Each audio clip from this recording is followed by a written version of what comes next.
In this video, I'm going to show you how you can connect your GoDaddy domain to Cloudflare pages. And if you follow this video to a T, it will 100% be working. I'll get you set up here and I'll explain how to do it in plain English. Now, there are basically 3 different main steps that you need to do. If you follow all of these and then you wait for your DNS servers to propagate, it will be working. So let's go ahead and waste no time and jump into it. So first you need to open up Cloudflare. You also need to open up GoDaddy, and once you're on GoDaddy, once you're on the dashboard area, you can scroll down and find your domain, and just make sure you save it for now, right? So keep this open. Now in Cloudflare, what we want to do is scroll down to compute workers, and then if you click on the downwards arrow, you can click on workers and pages, and you should already have a website or an app deployed. This isn't a video showing you how to do that, but if you click on visit, you need to open up your app or website in a new tab. So you can see mine is just a simple to-do list, and we can add stuff to it.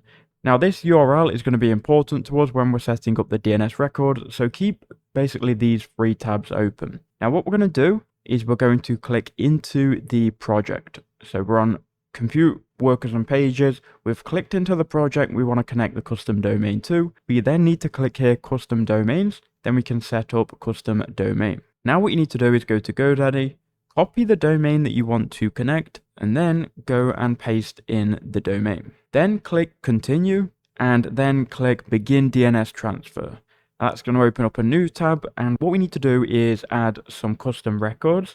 We can do this inside of Cloudflare. So you want to click manually enter DNS records. You can click quick scan, but if the records aren't set up in the back end of GoDaddy anyway, you're going to need to add them manually. So just click manually enter DNS records. We're going to do it in Cloudflare.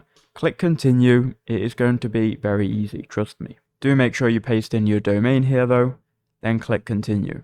Okay, so now choose the plan that you need. I'm going to select the free plan. And now we need to enter 2 CNAME records. So let's go ahead and do that now. So we need to point one to the root domain and one to www.yourdomain, and it is very easy, right? So you go to the DNS records, you go add record, we need to go type, and then we need to find CNAME. Then we put www. Okay, so this is going to be for your whole domain. And then for target, you need to open up the app or the website you want to connect it to. Copy this URL, head back and paste in this URL. Now remove anything else other than the actual main URL. So to do video.pages.dev. Very easy. Keep proxy status enabled. Click on save. There we go. That's CNAME record number 1. Then we'll go again, add record, type CNAME.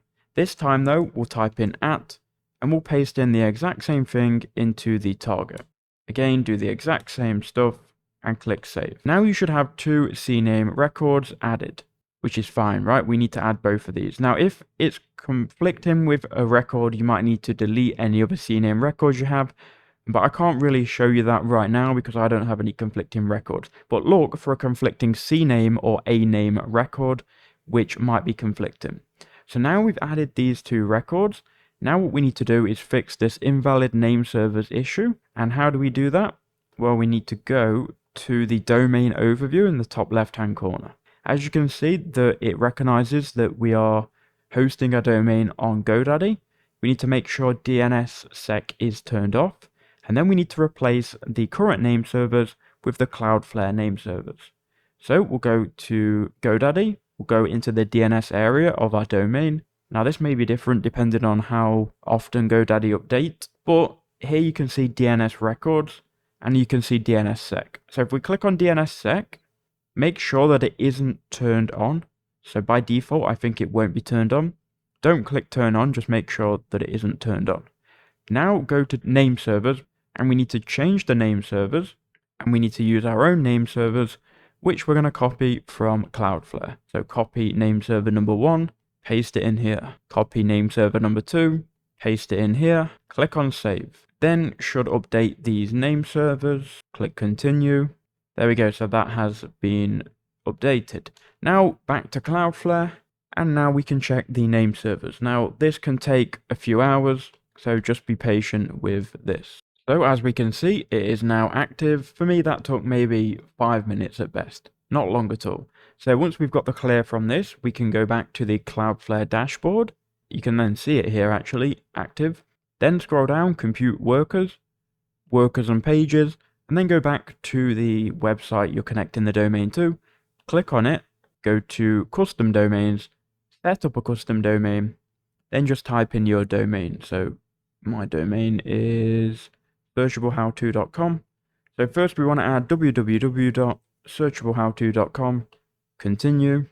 And as you can see here, we're confirming the new DNS records. We've already added these DNS records, so we could just click activate domain here. Okay, so that's done. We've added one. Now we'll add our root domain. So set up custom domain, paste in your domain at the root, click continue, and then you should have the exact same thing. Again, we've added these records. As you can see, activate domain. And to be honest, if you've been following along, if you've done exactly as I have, we should be up and running in a second. Now you need to give it maybe 5-10 minutes for it to verify. It can take up to 48 hours to be honest, but if you just wait, and it might take 5-20 minutes at max. And there we go, no longer than again 5 minutes, everything is now active. We can just test it. So we'll first copy the domain as it is. So we'll paste this. This now should be working. There we go. Now we'll copy the root domain and we'll test this as well. There we go. So everything is working, all up and running in under 10 minutes. If that helped, please do leave a like and comment down below. I would appreciate it, and thank you for watching.